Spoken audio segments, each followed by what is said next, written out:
this evening. Boy, I got another great story for you here. I can't wait to read it to you. I just want to say welcome back and thank you again for watching. Keep those letters coming in. Keep going into those comments and leaving comments. We've got a lot of really cool comments in there. A lot of great folks. Boy, we can getting a lot of subscribers and the channel's really growing. So I really appreciate that. As far as announcements go, it's pretty much the same thing. I say a lot. I just noticed that. I say a lot, don't I? Anyway, it's pretty much the same thing. This weekend is finally here that I'm going to be going to the Fox Sisters Cottage on Hydesville Road in Newark, New York, the spiritual house, and we're going to be doing an interview there. So that's going to be really cool, and I'm going to bring that to you. Hopefully, there's going to be a lot of really good information. My daughter is going to be helping me shoot that one, so I'm really excited about that. Hopefully, she'll get on board here and be able to do some more with that. But there's that, and we got some of the equipment in to start making our own hats, shirts, cups. I don't have the tumbler thing yet, but I think I'm going to get that in. We got a couple of things we're still working on getting together here, but we're going to start doing our own shirts and stuff. We're kind of trying to come up with a good logo for the Talk About Strange channel, and then we'll have some of that stuff, some swag for you. You guys be able to come on there. Let me know what you think about that. Let me know if you'll come on and get some stuff like that. So that'd be helpful. And that's about it. I want to get on to this story. You're gonna love this one. This is cool. Yeah. So you've seen the headline. As long as I go with this one, Bigfoot versus settlers, 1790s. You ready? Dear sir, I have a story for you. My name is Dave. I'm 37 years old. I live in Tennessee, not far from the Smokies. I'll start by saying I love your channel and enjoy your storytelling. Thank you for creating a nice environment for us believers to share our stories and leave comments. Speaking of which, I read through a lot of your comments on your various stories and are some pretty good ones. I wondered why you don't share some of them for those folks that haven't read through all of them. Just a thought. It's a good thought too. So yeah, I have been planning on doing that. I want to come on and share some of those comments because a lot of people don't go through and read all the comments and stuff. So I want to go through and read some of those comments and share them with you. I see a lot of people do that. So that'll be a lot of fun. There's some really good ones on there. All right, about my story. I hope you like history because the story goes back some. Just so you know up front, I'm a true believer. There is a story that has been passed down through my family for almost 200 years or around 200 years. I'm sure it has a few versions by now, but what I was told growing up was large groups of settlers migrated here together in groups, and my great-great-grandparents were one of those groups that ended up settling here. Obviously, everyone knows the journey here was really difficult for all of them. Making trails, bad weather, sickness, hunger, Indian attacks. But no one warned them about bear with me, Tsul Kalu, Tsul Kalu, capital Tsul,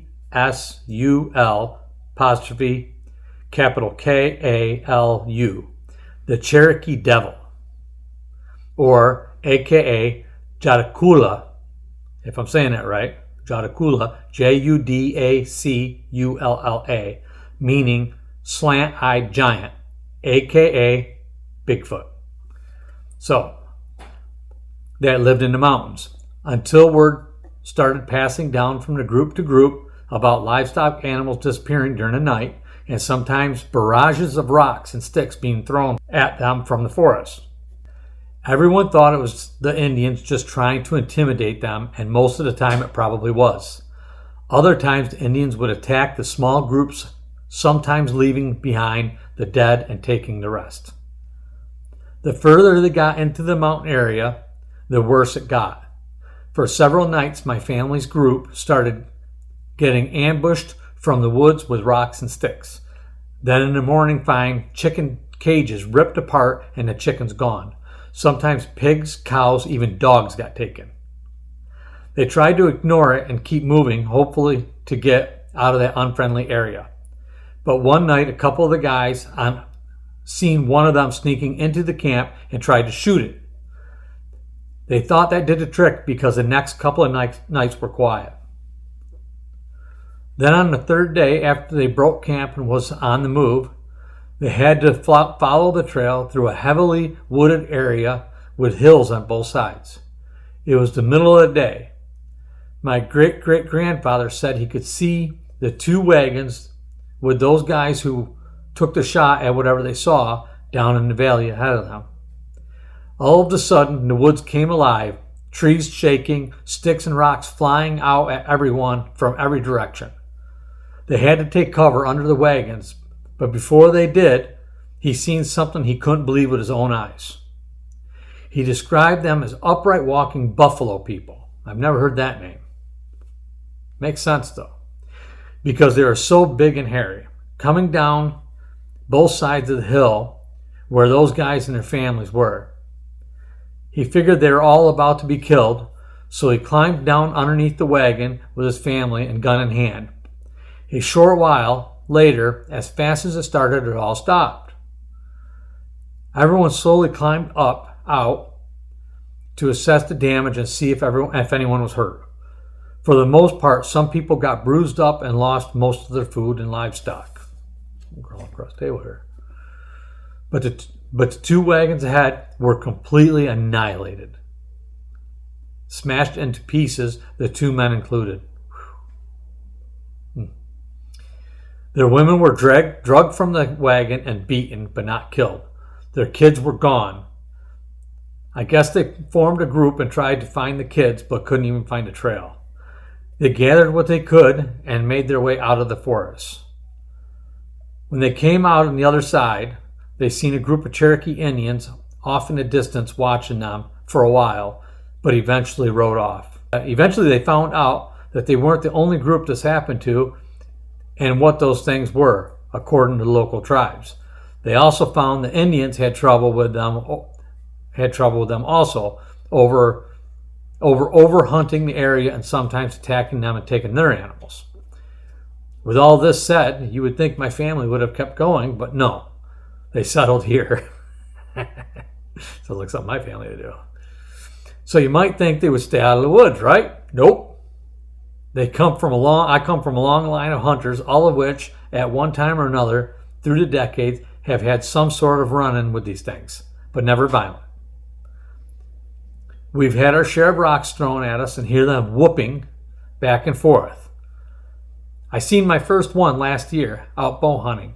I was in my blind with the string drawn down on a sweet 8-point buck, when out of nowhere a big-ass rock smashed that deer right in the rib cage and down it went. By the time it could get back up, this big hairy beast of a thing ran up, grabbed it by the antler with one hand and shook it like a rag doll, then tossed the deer over his shoulder and walked away like it just stopped in for a quick snack. I was afraid he might hear my heart thumping. I didn't even dare release my breath or undraw the bow until he was gone. But you know what? I can't wait to get back out there. All these years I've never seen one. I might never see one again. I don't know of anyone getting hurt lately, so why start worrying now? Thank you again. Share this if you want to. If you don't, that's okay too. But consider reading some of those comments for us. Yeah, I will do that, Dave. Dave out. I like that. Dave out. All right. Man, that was great, right? What do you think, guys? I love it. Good story. Man, history lesson built in there too. I really appreciate that. If any of you guys got any stories like this, please send them in. I mean, I love it. This is cool. I love sharing stuff like this. You don't get to hear too much about happenings, in Western times. I mean, this is back with the settlers all moving in and stuff. And I am a major history buff. I love history. This is a whole new element of it that you don't hear too much about. Of course, you hear about the ancient drawings and stories about different types of Bigfoot, Sasquatch, Yeti, skunk ape. I've never heard it called that. Tsul Kala. Kala? I don't know. Kalu. Tsul Kalu. or Jatacula. That's pretty cool. I'll have to look that up and see check that out. Anyway, yeah, that's really cool. Thank you so much for sending that in. And yeah, I'm glad your family made it through that ordeal.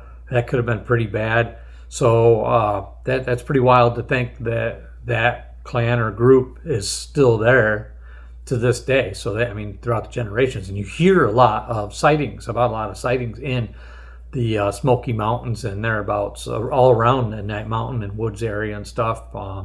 So that really neat stuff. If you guys got any stories like that, get them sent in to me. I'm glad I had an opportunity to share this story with you. Dave, thank you for sharing it with me so I could share it with everybody out here.